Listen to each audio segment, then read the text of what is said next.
capítulo 16, Incorporação, do livro Missionários da Luz, parte 2. A comunicação ainda nem começou, e a preparação já começou horas antes. Porque eu interrogasse quanto ao processo fenomênico da incorporação, o benigno instrutor esclareceu de boa vontade. Mediunicamente falando, as medidas são as mesmas adotadas nos casos de psicografia comum, acrescentando-se, porém, que necessitaremos proteger com especial carinho o centro da linguagem na zona motora, fazendo refletir nosso auxílio magnético sobre os músculos da fala, localizados ao longo da boca, da garganta, laringe, tórax e abdômen. Farei aqui algumas considerações. Até o momento, nós já estudamos detalhadamente o capítulo da psicografia em Missionários da Luz. E observamos a preparação do médium, a assistência ao sistema nervoso, a atuação sobre as células nervosas, a epífise, os centros cerebrais e todo o cuidado realizado antes mesmo do início da reunião. Agora Alexandre faz uma observação extremamente interessante. Ele não diz que a incorporação é um fenômeno completamente diferente. Pelo contrário, ele afirma que os princípios básicos continuam os mesmos, ou seja, continua existindo sintonia, preparação do médium, assistência magnética ou energética, atuação sobre o sistema nervoso e coordenação entre espírito comunicante e o médium. Mas existe uma diferença importante. A psicografia exige principalmente o controle da escrita. Já a psicofonia ou incorporação exige o controle da fala. E falar é muito mais complexo do que normalmente imaginamos. Neste exato momento, enquanto você lê ou escuta estas palavras, provavelmente não está pensando em como sua fala acontece. Ela parece automática, natural, simples, mas não é. Para uma única frase ser pronunciada, existe uma coordenação extremamente sofisticada entre diversas estruturas do corpo. Primeiro surge o pensamento, depois esse pensamento precisa ser transformado em linguagem, em seguida o cérebro envia comandos nervosos, o sistema respiratório fornece o fluxo de ar, as cordas vocais vibram, a língua modifica os sons, os lábios realizam ajustes finos, a garganta participa da ressonância, a musculatura do tórax e do abdômen controla a pressão do ar. Tudo isso ocorre em frações de segundo e geralmente sem que percebamos. Por isso Alexandre destaca essa diferença. Na psicografia, o foco principal está na coordenação dos movimentos necessários para escrever. Na incorporação, a quantidade de estruturas envolvidas aumenta significativamente.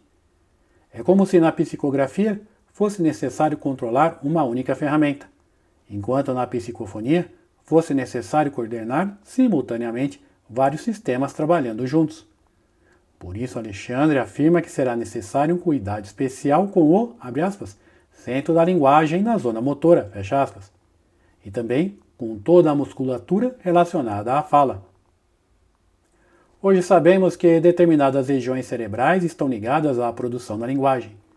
Não é necessário entrar em detalhes técnicos excessivos aqui. O importante é compreender o princípio. O pensamento não sai diretamente pela boca. Existe uma etapa intermediária. O cérebro precisa organizar aquilo que será dito, transformar ideias em palavras, transformar conceitos em sons, transformar intenção em movimento. Quando Alexandre menciona a proteção do centro da linguagem, ele está chamando a atenção justamente para essa região responsável pela expressão verbal. Às vezes imaginamos a incorporação como algo simples, como se o espírito apenas utilizasse a garganta do médium para falar. Mas Alexandre está mostrando algo muito mais elaborado. Existe uma interação envolvendo pensamento, cérebro, sistema nervoso, respiração, musculatura e linguagem. Tudo isso precisa funcionar de maneira harmoniosa para que a comunicação aconteça. E isso nos ajuda a compreender por que a espiritualidade realiza tanta preparação antes de uma reunião mediúnica. Seguindo. Atendendo-me às interpelações, o instrutor relacionou diversas elucidações de ordem moral alusivas ao assunto, comentando as dificuldades para difundir nos corações terrenos os valores da consolação legítima, em virtude das exigências descabidas da pesquisa intelectual. Admirava-lhe a sabedoria profunda e a sublime compreensão das fraquezas humanas, quando atingimos a instituição de socorro a que Dionísio se recolhera, em plena região inferior, não muito distante da crosta terrestre. Nesse trecho, Alexandre retorna a um tema que já vinha aparecendo anteriormente. A dificuldade não está apenas em produzir o fenômeno mediúnico. Muitas vezes, a maior dificuldade está em fazer com que as pessoas compreendam o valor daquilo que recebem. Observe a expressão utilizada, abre aspas, consolação legítima, fecha aspas. Isso é interessante porque nem sempre buscamos consolação. Às vezes buscamos confirmação, provas, respostas específicas, e às vezes buscamos que a realidade espiritual funcione exatamente da maneira que imaginamos. E quando isso não acontece, acabamos ignorando aquilo que recebemos. E esse tema se conecta diretamente ao que estudamos no livro Os Mensageiros, no capítulo 45, intitulado Mente Enferma. Ali encontramos uma pessoa extremamente inteligente, estudiosa e capaz de longos raciocínios, mas que permanecia incapaz de absorver determinadas verdades porque exigia que tudo passasse antes pelo filtro de suas próprias expectativas. O problema não era falta de inteligência, o problema era receptividade. Era disposição para compreender, era uma abertura interior. Por isso Alexandre fala em, abre aspas, exigências descabidas da pesquisa intelectual, fecha aspas. Não é uma crítica ao estudo, não é uma crítica à investigação. O próprio Espiritismo nasceu da observação e da pesquisa. A questão é outra. Existe uma diferença entre investigar para compreender e investigar para rejeitar. Entre pesquisar para aprender e pesquisar apenas para confirmar aquilo que já decidimos acreditar. Quando a pesquisa perde o equilíbrio, ela deixa de ser instrumento de conhecimento e passa a ser um obstáculo ao entendimento. Mais à frente ele diz, abre aspas, quando atingimos a instituição de socorro a que Dionísio se recolhera, em plena região inferior, não muito distante da crosta terrestre, fecha aspas. Observe novamente algo que André Luiz faz questão de mostrar. Dionísio não está em uma cidade espiritual elevada, não está em uma região de trabalho avançado, não está em uma condição de plena recuperação. Ele continua em uma instituição de socorro. Isso reforça algo que já foi comentado anteriormente. O trabalho no bem é extremamente valioso, mas a desencarnação não transforma instantaneamente a consciência. Cada espírito continua o processo de adaptação, aprendizado e reajuste que já vinha realizando. E para entendermos melhor, vou falar o que eu comentei nos meus vídeos sobre planos. Algumas vezes você pode ter boas notas em diversas disciplinas, mas em uma delas você não está bem. Sendo assim, você não pode avançar para o próximo ano ou a próxima classe mais avançada. E essa nota nós podemos chamar de vício, imperfeição, impureza, algo que você tem ou um conjunto de algumas coisas que não permitem que você avance para um lugar melhor, mais avançado.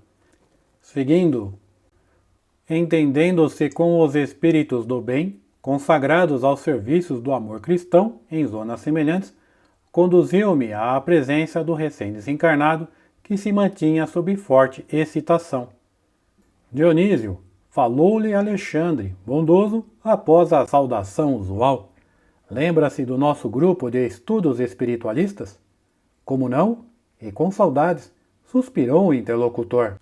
Nossos amigos do círculo pedem a sua presença, pelo menos por alguns minutos, prosseguiu o mentor gentil. E deliberei conduzi-lo até lá, para que você fale, não somente a eles, mas também aos familiares.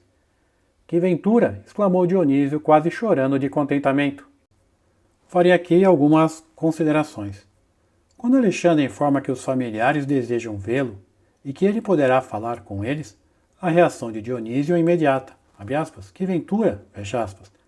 Essa resposta nos mostra algo muito humano. Dionísio continua ligado afetivamente à família e aos amigos que ficaram na Terra. E isso nos leva a uma dúvida bastante comum. Os desencarnados percebem quando pensamos neles? Quando fazemos uma oração? Quando sentimos saudade? A resposta não é simples, porque depende muito da situação de cada espírito. Em nosso lar, capítulo 30, Herança e Eutanásia, encontramos uma observação importante quando Paulino explica que, abre aspas, o pensamento em vibrações sutis alcança o alvo mais distante que esteja, fecha aspas. Ou seja, existe uma ligação mental e emocional entre as pessoas. Pensamentos, sentimentos e preces podem alcançar aqueles a quem se dirigem. Mas isso não significa que todo desencarnado perceba automaticamente tudo o que acontece. O próprio André Luiz é um exemplo disso.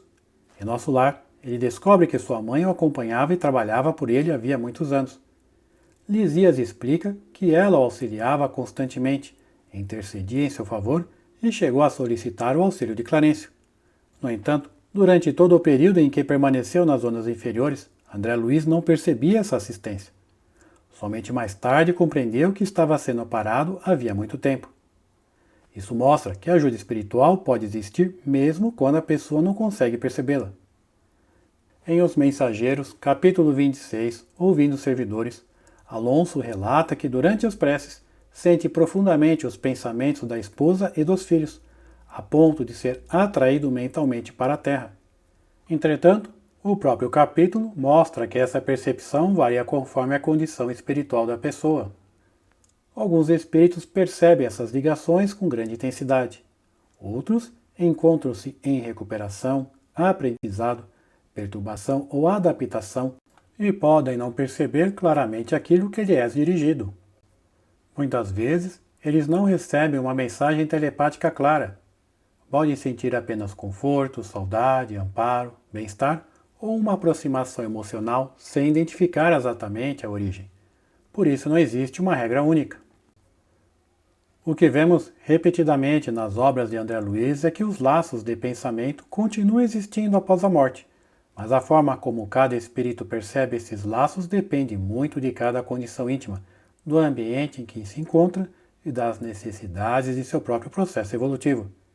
E talvez seja justamente por isso que Dionísio se emociona tanto. Porque, mesmo distante da família, os vínculos afetivos continuam vivos, e a possibilidade de revê-los, ainda que por alguns minutos, representa para ele uma alegria imensa. Seguindo. Ouça, porém, meu amigo, tornou Alexandre sereno e enérgico. É indispensável que você medite sobre o acontecimento. Lembre-se de que você vai utilizar um aparelho neuromuscular que não lhe pertence. Nossa amiga Otávia servirá de intermediária. No entanto, você não deve desconhecer as dificuldades de um médium para satisfazer as particularidades técnicas de identificação dos comunicantes, diante das exigências de nossos irmãos encarnados. Compreende bem? Sim, replicou Dionísio, algo desapontado. Estou agora no mundo da verdade e não devo faltar a ela. Recordo-me de que muitas vezes recebi as comunicações do plano invisível através de Otávia, com muitas prevenções e, não raro, vacilei, acreditando-a vítima de inúmeras mistificações. Alexandre, muito calmo, observou. Pois bem, agora chegou a sua vez de experimentar. E se, antigamente, era tão fácil para você duvidar dos outros, desculpe a fraqueza dos nossos irmãos encarnados, caso agora duvidem de seu esforço. É possível que não alcancemos o objetivo. Entretanto, nossos colaboradores insistem pela sua visita e não devemos impedir a experiência. Antes de Dionísio se internasse em novas considerações, o interlocutor rematou. Concentre-se, com atenção, sobre o assunto, peça a luz divina em suas orações e espere-me. Conduzi-lo-ei em nossa companhia, deixando-o na residência da médium com algumas horas de antecedência para que você encontre facilidades no serviço de harmonização. Nesse trecho, aparece algo importante que muita gente ignora. Abre aspas. Dionísio será levado horas antes da reunião, fecha aspas. Isso reforça novamente que a comunicação não começa quando o médium senta na cadeira. Existe preparação, adaptação, harmonização. Existe aproximação gradual entre comunicante, médium e equipe espiritual. Fim do capítulo 16, Incorporação, no livro Missionários da Luz, parte 2.